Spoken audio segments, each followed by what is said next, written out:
Bismillahirrahmanirrahim. Assalamualaikum warahmatullahi wabarakatuh. Bismillah walhamdulillah wassalatu wassalamu ala rasulillah wa ala alihi wa ashabihi wa man tabi'ahum bi ihsanin ila yaumiddin. Amma ba'du, asyhadu an la ilaha illallah wahdahu la syarikalah wa asyhadu anna Muhammadan abduhu wa rasuluh. Allahumma salli wa sallim wa barik ala nabiyyina Muhammadin wa ala alihi wa ashabihi wa man tabi'ahum bi ihsanin illa yaumiddin. Amma ba'du. Puja dan puji syukur kita panjatkan kehadirat Allah Subhanahu wa taala yang telah memberi kita nikmat sehingga kita bisa kembali melaksanakan kegiatan ini walaupun secara tidak langsung atau kita tidak bisa bertatap muka satu sama lain. Pada kesempatan kali ini izinkan saya untuk memperkenalkan diri. Nama saya Muhammad Zikri Abdul Salam dari kelas 10A Gedung Mina kamar 50. Pada kesempatan kali ini saya ingin membawakan pidato, atau lebih tepatnya bukan ke pidato, atau kultum atau ceramah yang berjudul 3 Sungai Penggugur Dosa. Yang saya hormati Dewan Juri dan asatidz sekalian, yang saya tahu Ustadz Ruslan, Ustadz Agus Purdianto, dan ustadz-ustadz lain yang saya tidak tahu namanya. Semoga ustadz-ustadz dalam keadaan sehat walafiat. Insyaallah saya di sini sehat. Di sini tadi seperti yang saya bilang, saya akan membawakan kultum atau kuliah tentang 3 sungai penggugur dosa. Sungai yang dimaksud di sini bukan secara reality sungai atau memang secara persisnya sungai, tapi lebih ke diartikan sebagai jalan. Jalan-jalan, 3 jalan penggugur dosa. Nah, dosa, jika kita membahas dosa, pasti kita yakin bahwa tidak ada satupun keturunan Nabi Adam yang tidak pernah memiliki dosa atau tidak pernah melakukan dosa. Baik itu dosa kecil, dosa besar, dosa yang disengaja ataupun yang tidak disengaja. Karena seperti yang kita tahu dari hadis Nabi Rasulullah SAW bersabda, "Kullu bani Adam khata' wa khairu khata'in at-tawwabun." Setiap keturunan Nabi Adam itu pasti memiliki kesalahan.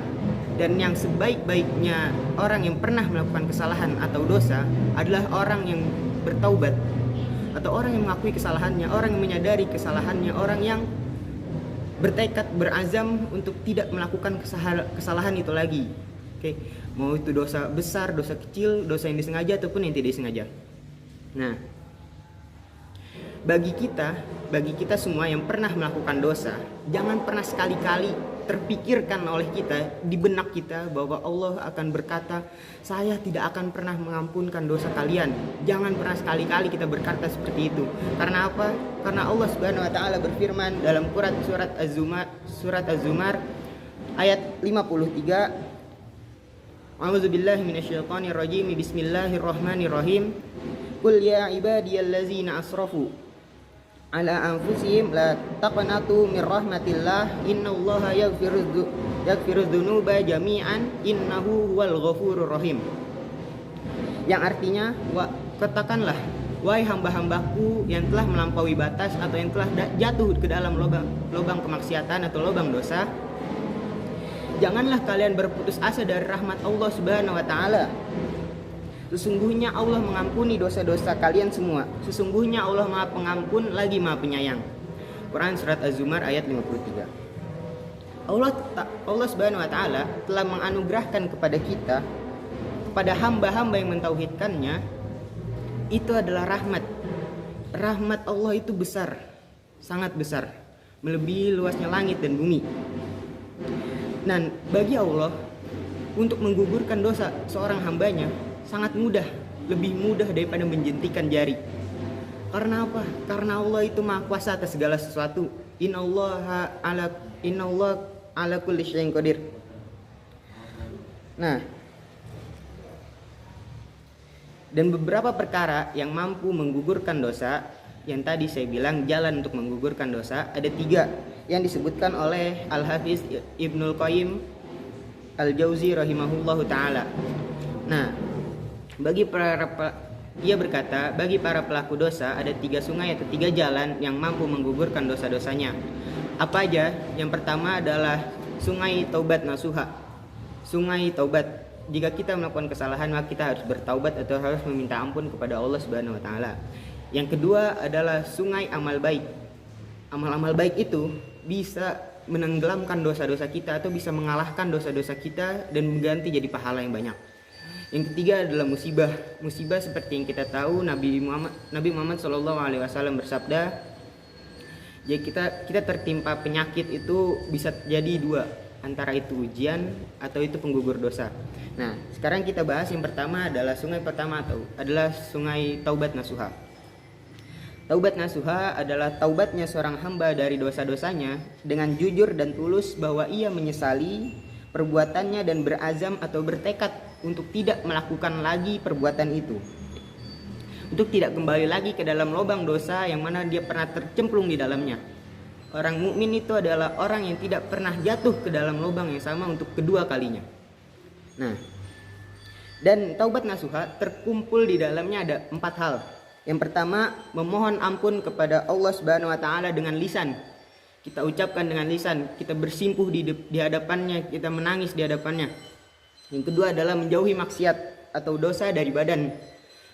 Kita jauhkan maksiat, kita jauhkan segala sesuatu yang pernah kita jatuh ke dalamnya, entah itu berbagai macam perilaku perbuatan dosa yang sangat banyak sekali. Yang ketiga adalah berazam dalam hati untuk tidak kembali mengulangi dosa tersebut. Dosa itu kan tidak hanya dilakukan oleh badan, tidak hanya dilakukan oleh lisan, tapi juga bisa dilakukan oleh hati. Seperti apa? Iri, dengki, angkuh, sombong, dan penyakit-penyakit hati lainnya. Nah, dan jika kalau misalnya kita terkena dosa hati itu, maka kita berazam, bertekad dalam hati kita untuk kita tidak mengulangi perbuatan dosa tersebut. Dan yang keempat adalah berhijrah dari para sahabat yang buruk dan berpotensi menjerumuskannya ke dalam dosa dan kemaksiatan. Berhijrah ini adalah cara paling ampuh atau cara yang sering dilakukan oleh orang-orang. Seperti Nabi Muhammad SAW, ia aja berhijrah dari Mekah ke Madinah, walaupun itu emang hijrah secara hijrah berpindah tempat.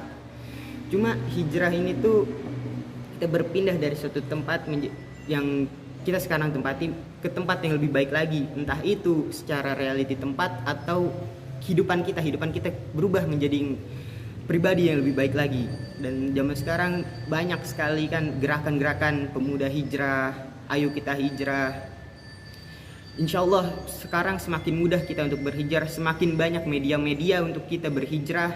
Apalagi di zaman bulan Ramadan ini, nafsu itu dikekang dan kita berarti bisa lebih mudah, itu bisa lebih leluasa untuk berhijrah insya Allah ta'ala. Nah, Allah Subhanahu wa taala berfirman dalam surat At-Tahrim ayat ke-8, A'udzubillahi minasyaitonirrajim, bismillahirrahmanirrahim. Ya ayyuhalladzina amanu tubu ilallahi taubatan nasuha asa rabbukum ayyukaffira ankum sayyi'atikum wa yudkhilakum jannatin tajri min tahtihal anhar. Yang artinya, wahai orang-orang beriman, ya ayyuhalladzina amanu, ini adalah sebutan panggilan sayang Allah untuk kita, untuk orang-orang beriman. Allah Subhanahu wa taala berfirman, wahai orang-orang beriman, taubatlah kalian, minta ampunlah kalian kepada Allah dengan taubat yang sebenar-benarnya atau taubatan nasuha, agar Allah Subhanahu wa taala mengampuni dosa-dosa kalian dan masukkan kalian ke dalam surganya, yang dalam surga itu mengalir di bawahnya sungai-sungai. Quran surat At-Tahrim ayat 8. Kita sering mendengar bahwa surga itu ada sungai-sungai, entah itu sungai khamar, sungai susu, dan sungai lain-lainnya. Dan di sini sebutkan lagi, jika kita bertaubat, kita kembali ke jalan Allah, maka Allah akan masukkan kita ke dalam surga yang mengalir di bawahnya sungai-sungai. Oke, kita lanjut masuk ke sungai yang kedua atau jalan yang kedua dalam rangka penggugur dosa adalah jalan kebaikan. Nah, Allah Subhanahu wa taala berfirman dalam surat Hud ayat 114 yang berbunyi, Innal hasanat yadhinas sayyiat. Sesungguhnya kebaikan-kebaikan itu akan mampu menghapus keburukan-keburukan. Nah, maka tadi yang saya bilang, kebaikan itu bisa menenggelamkan atau bisa merendahkan dosa-dosa kita, keburukan-keburukan kita berganti menjadi pahala, berganti menjadi sesuatu yang baik. Dan ujung-ujungnya apa? Ujung-ujung kita bisa berhijrah menjadi orang yang lebih baik. Nah, yang ketiga adalah sungai musibah. Musibah ataupun ujian yang menimpa seorang mukmin akan menjadi pembersih dosa dan kesalahan. Rasulullah Shallallahu Alaihi Wasallam bersabda, sesungguhnya besarnya balasan sesuai dengan besarnya ujian yang menimpa. Jadi balasan dan ujian itu berbanding lurus. Semakin besar ujian kita, semakin besar balasan yang diterima dari Allah Subhanahu Wa Taala kepada kita. Nah, jadi jangan kita merasa takut, jangan kita merasa sakit atau sedih jika kita ditimpa ujian. Allah Subhanahu Wa Taala itu Maha tahu atas segala sesuatu. Ia tahu mana yang hambanya mampu, mana yang hambanya tidak mampu. Allah tidak akan pernah menaruh suatu ujian atau suatu musibah jika hambanya tidak mampu. Allah pasti tahu kemampuan hambanya sampai mana. Nah, jikalau kita semakin besar ujian kita, maka kita percayalah, kita yakinlah, kita harus beriman bahwa semakin besar ujian maka semakin besar balasan atau pahala yang kita terima dari Allah Subhanahu Wa Taala. Oke. Nah, dan Allah Subhanahu Wa Taala apabila mencintai suatu kaum, maka Ia akan memberikannya ujian atau musibah. Allah Subhanahu Wa Taala, kita pasti yakin bahwa Allah itu mencintai nabi-nabinya, Allah mencintai rasul-rasulnya, terlebih Nabi Muhammad Shallallahu Alaihi Wasallam. Apakah Nabi Shallallahu Alaihi Wasallam tidak pernah menerima ujian atau tidak pernah merasakan musibah? Tidak, bukan. Nabi Muhammad itu adalah orang yang mungkin paling berat musibahnya atau ujiannya. Beliau pernah melewati suatu tahun di mana itu adalah tahun kesedihan beliau. Istrinya Khadijah meninggal, pamannya Abu Thalib meninggal, orang-orang di sekelilingnya meninggal. Itu adalah mungkin yang nauzubillah min zalik kita mungkin belum tentu bisa melewatinya. Tapi Masya Allah, Nabi Muhammad SAW kuat dan mampu melewatinya. Dan beliau menjadi pribadi yang kita agung-agungkan, yang kita hormati, yang kita sayangi hingga saat ini. Jadi sebegitu beratnya ketika Rasul mendapatkan wahyu. Ketika itu ada cerita pada zaman Nabi Muhammad itu, ketika beliau berada dalam musim dingin, datang kepadanya wahyu. Di musim dingin beliau mendapatkan wahyu dan beliau berkeringat.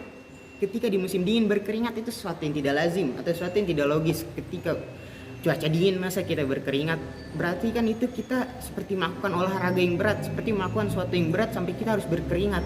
Berarti segitu beratnya ketika Rasulullah SAW itu mendapatkan wahyu. Ketika beliau pertama mendapatkan wahyu, beliau menggigil, beliau ketakutan. Beliau sampai lari pulang ke rumahnya dari goa. Karena apa? Karena dia tuh merasa aneh, merasa capek, berat. Nah, makanya itu tidak ada yang tidak dikasih musibah oleh Allah. Semakin cinta Allah kepada hambanya, semakin diuji dia, semakin besar pahala baginya.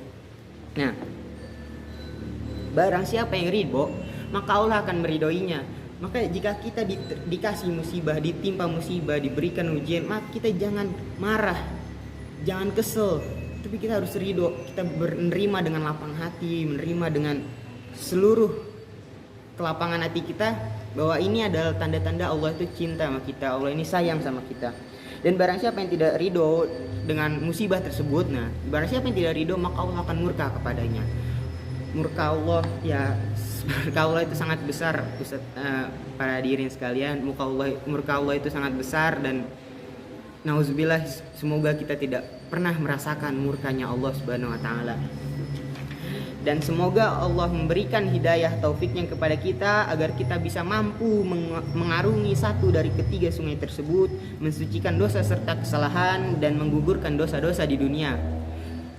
Jangankan kita bisa mengarungi satu dari tiga sungai tersebut, tapi mudah-mudahan kita bisa mengarungi tiga-tiganya.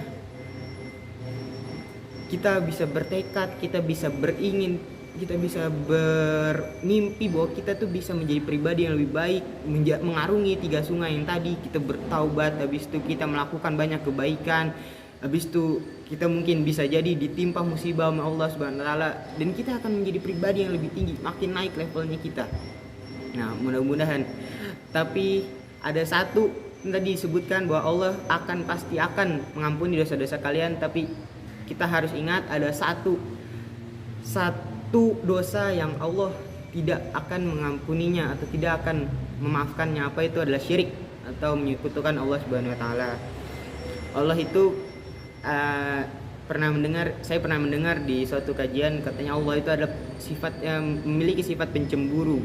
Dia tidak ingin diduakan, tidak ingin dibagi-bagi. Kita hanya harus beribadah kepadanya, harus fokus beribadah kepadanya.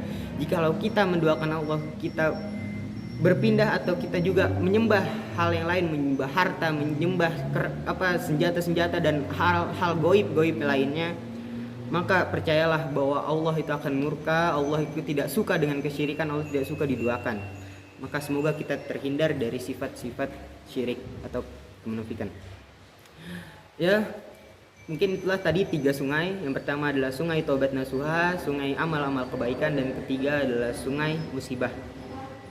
Ya, saya berharap semoga kita bisa menjadi pribadi yang lebih baik lagi, menjadi orang yang lebih tinggi derajatnya dari sekarang, dan semoga apa yang saya sampaikan pada kesempatan kali ini bisa terus terngiang-ngiang, bisa terus teringat-ingat jikalau kita melakukan perbuatan dosa. Oke. Mungkin sekian yang bisa disampaikan. Mohon maaf jika kelamaan Ustadz. Mohon maaf juga, mungkin ini bukan lebih ke pidato atau lebihnya nih ke ceramah atau kultum Ustadz. Mohon maaf, soalnya saya juga emang kurang bisanya tuh saya di dalam bidang ceramah sih Ustadz. Oke. Mungkin sekian. Kesenayan makan nasi makan ketupat. Cukup sekian, terima kasih, semoga bermanfaat. Billahi taufik wal hidayah, waridho wal inayah. Wassalamualaikum warahmatullahi wabarakatuh.